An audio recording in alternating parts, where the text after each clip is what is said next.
এক এলাকায় এক ধনী ব্যক্তি এসে বিশাল বড় আলিশান এক বাড়ি তৈরি করে সেই বাড়িতে থাকা আরম্ভ করলো। কিন্তু সেই ধনী ব্যক্তিটার একটা বদ অভ্যাস ছিল, সে কখনো গরিব দুঃখীকে সাহায্য করত না। অন্যদিকে সেই এলাকায় কিছু দোকানদার ছিল, তারা নিজেরা ধনী ছিল না, কিন্তু তারা অসহায় গরিব মানুষকে সাহায্য করত। যেমন এক কসাই ছিল, সে গরিব অসহায় লোককে ফ্রিতে গোশত দিত। এক মুদির দোকানদার ছিল, সে প্রত্যেক মাসে কিছু অসহায় লোকের বাড়িতে চাল ডাল তরু তরকারি দিয়ে আসতো।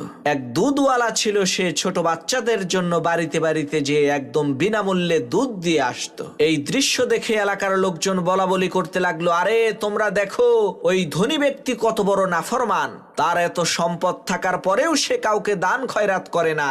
আর এই দোকানদাররা সারাদিন ঘাম ঝরানো এত পরিশ্রম করার পরেও অসহায় গরিব মানুষকে কত সাহায্য করে, এরাই তো প্রকৃত ধনী। এইভাবে কিছুদিন চলার পর এলাকার সমস্ত লোকজন ওই ধনী ব্যক্তির সাথে তারা তাদের সম্পর্ক ছিন্ন করলো। যখন সেই ধনী ব্যক্তিটি মারা গেল, তখন সেই এলাকার কেউ তার জানাজায় শরীক হলো না। পরের দিন যখন এক গরিব লোক কসাইয়ের দোকানে গোশত চাইলো, তখন কসাই বিনামূল্যে গোশত দিতে অস্বীকৃতি জানালো। দুধওয়ালাও তার দুধ ফ্রিতে দেওয়া বন্ধ করে দিল।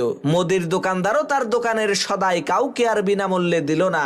লোকেরা যখন তাদেরকে জিজ্ঞেস করলো, কি ব্যাপার, এখন আর তোমরা ফ্রিতে কোনো কিছু দিতে চাও না কেন? তখন সব দোকানদাররা বলতে লাগলো, এখন আর আপনাদেরকে আমরা ফ্রিতে কিছুই দিতে পারবো না, কারণ যেই লোকটা আপনাদের সদাইয়ের মূল্য পরিশোধ করত, সেই লোকটা গতকালকে মারা গেছে। তখন এলাকার লোকজন আফসোস করে বলতে লাগলো, আহারে ধনী লোকটা কতই না ভালো ছিল, কিন্তু এই কথাটা তোমরা আমাদেরকে আগে বলো নাই কেন?